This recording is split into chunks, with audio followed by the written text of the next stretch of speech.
I've said repeatedly that I believe the player that is most likely to get traded this next offseason is most likely Bradley Beal. It just makes too much sense not to pull the trigger, and I have just become aware of how slept on Bradley Beal has become and how frustrated he might be playing for the Washington Wizards, although he may not be saying so. Something that I personally was not aware of until recently was the fact that Bradley Beal averaged a career high 30.5 points this season with 6.1 assists on 46% shooting, led the entire Eastern Conference in scoring, but still wasn't named an NBA All-Star.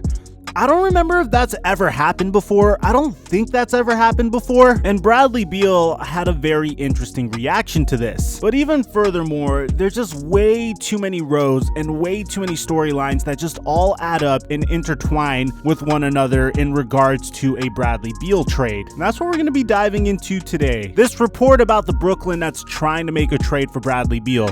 Should you buy it or is it BS? Cue the intro.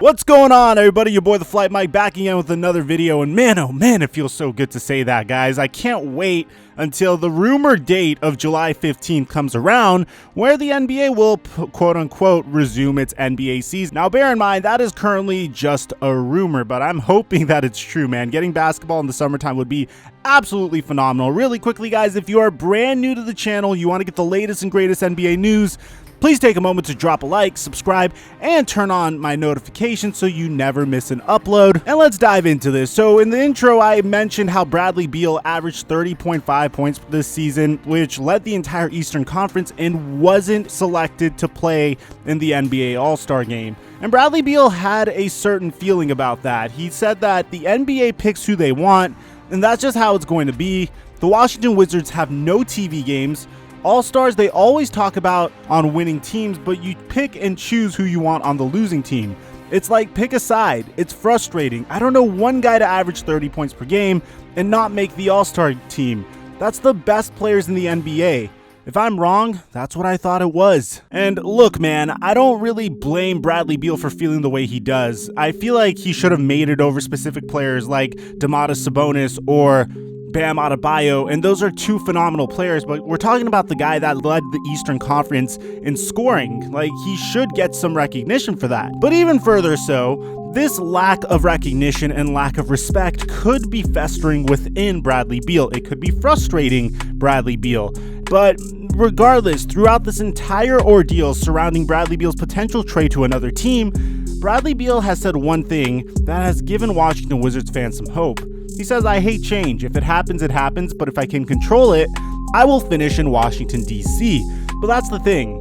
We have reached a point where the Washington Wizards are starting to see that there may be more value in trading Bradley Beal than to keeping Bradley Beal. For one, if you trade Bradley Beal, there's a chance you could get out of John Wall's contract if you find the right suitor. Now, obviously, I don't know if a team that's contending for a championship will want to take on the worst contract in the NBA in John Wall if you package it with Bradley Beal, but I believe it opens the door. I feel like there's a potential for it, or if you want to rebuild with a John Wall that's a shell of his former self, I don't think that's really the worst thing either. The reason I'm diving into all of this Bradley Beal trade talk is, of course, the Brooklyn Nets and the Washington Wizards have been engaged in trade discussions for Bradley Beal. This also makes a lot of sense if you ask me, because Kyrie Irving, and I think I've said this quote in at least 4 of my videos since Kyrie Irving gave this interview. Well, back in January, there was a game where Kyrie Irving pretty much said that the current roster of the Brooklyn Nets won't do it, and they're going to need more help. And I completely went in on him when he said this, but the entire quote is here. I mean, it's transparent, it's out there, it's glaring in terms of the pieces that we need in order to be at that next level. I'm going to continue to reiterate it. We're going to do the best with the guys that we have in our locker room now, and we'll worry about all the other stuff in terms of moving pieces and everything else as an organization down the line in the summer. That's gotta suck if you're Kyrie Irving's teammate, but at the time when I heard that, I immediately said, Kyrie, how could you say this when you have one of the deepest teams in the East and you don't have your best player playing this season? You know, without your best player playing this season, your team is doing better without you on the floor and almost is scratching its way and clawing its way to a playoff appearance. Well, at the same time, you have to understand that this might be the only opportunity that the Brooklyn Nets have to upgrade their roster. So they kind of have a choice that they have to make.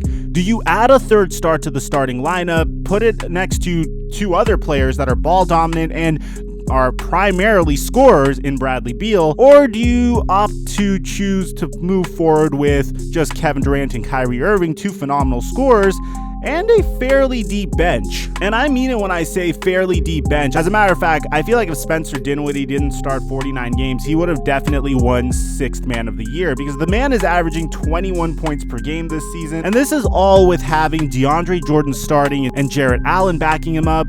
This is having Joe Harris come off of the bench, who's one of the best three-point shooters in the league and a one-time three-point champion. And this comes on the heels of possibly luring Tom Thibodeau to come and coach the Brooklyn Nets. So I want you guys to take a moment, pause this video, and let me know in the comment section down below, do you think the Brooklyn Nets should pull the trigger on this trade? Do you think in a playoff series it would be more valuable to have Kyrie Irving, Kevin Durant, and Bradley Beal on your team, or to have Kyrie Irving and Kevin Durant do their thing and have a much more powerful bench that they could bank on? The reason I'm saying that is because the Nets do have assets that they could part with. As a matter of fact, if the Brooklyn Nets do make this trade, it's like a foregone conclusion that the trade will be Bradley Beal will be sent from the Washington Wizards to the Brooklyn Nets in return for Spencer Dinwiddie, who is an expiring contract, who's probably going to flourish in Washington because now he gets to be probably the primary scorer if John Wall isn't on the floor, or the secondary scorer if he is on the floor for the Washington Wizards, which is phenomenal. He'll be able to build up his value for a very big season for him. He is going to be a free agent that season. You also have Karis LeVert, who's been improving year after year. He's making $16.2 million this year. And you have the extremely promising traditional center in Jarrett Allen, who's still very, very young, that I personally would not want to trade if I'm the Brooklyn Nets, but of course they're in win now mode, so I respect it. So Kyrie Irving thinks that the Nets desperately need an upgrade on their roster, but personally, I don't agree. I think they should wait until Kevin Durant comes back and to see what they have when Kevin Durant comes back. Now, we don't know how Kevin Durant feels about returning currently.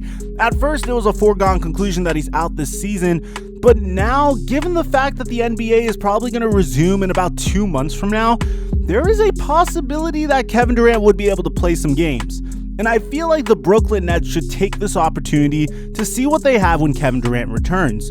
Maybe the return of Kevin Durant and this incredible roster, which I'm a huge fan of, by the way. You guys could tell I'm an absolute huge fan of how the Brooklyn Nets are constructed. I think they have the perfect mix of youth and talent to actually make it in the Eastern Conference. The only unfortunate thing about this is the fact that Kevin Durant's injury prevents the Brooklyn Nets from being able to truly decide and truly tell that this is the roster that could truly take them all the way to the NBA Finals. But I feel like if KD is able to come back in 2 months and play some games with this current roster, then you'll be able to tell for sure. If you ask me, I do think no matter what that this trade's probably going to happen. I feel like the Wizards are feeling very restless and are just ready to push the reset button. It's not like when John Wall and Bradley Beal were on the same team and were sharing the floor together and they were absolutely healthy. It's not like they were dominating other opponents. I feel like the Washington Wizards have already met their ceiling. They're a team that is able to make it to the Eastern Conference semifinals, which is a phenomenal feat in of itself. And this is during the time where, of course, LeBron was dominating the Eastern Conference. But if that's the ceiling of your team, when John Wall is fully healthy, and Bradley Beal is clearly entering his prime. He's in his prime now, but back then he was entering his prime. And you have this phenomenal roster, and you're able to consistently build around these two. Like, I've mentioned in the past that the general manager of the Washington Wizards, despite popular belief, has done a remarkable job putting around a playoff contending team and surrounding John Wall and Bradley Beal with talent. And he's been extremely resourceful, whether it's acquiring Paul Pierce during the twilight of his career, who made some incredible shots in playoff series for the Washington Wizards, or if it's having Trevor Ariza to assist John Wall and Bradley Beal on the defensive end and hit the wide open three. They even tried maxing out Otto Porter, and that didn't really work out. And when that didn't work out, they tried trading him for Jabari Parker to see if maybe he had something left in the tank that made him the number 2 overall pick to begin with.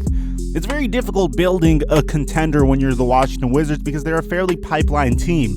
They're a team that needs to develop their talent, and hopefully those talents and those players turn into absolute all-stars. It's very rare that we see an absolute superstar join the Washington Wizards, at least in their prime, and at least when they're not being promised an executive role in the front office and then getting screwed over after drafting Kwame Brown and playing until 2003 for them. So let me know what you guys think in the comment section down below. Do you think the Brooklyn Nets should try to trade for Bradley Beal? They're going to lose Spencer Dinwiddie anyways. I feel like Dinwiddie is going to get such a nice contract after the season, and there's no way the Nets could afford him, so they might as well trade him for something. Jared Allen's a good player, but he's probably going to demand a big contract when his contract expires as well. So I'd like to hear what you have to say. Aside from that, I'm your boy, TheFlightMike, and I'll catch you guys in our next upload.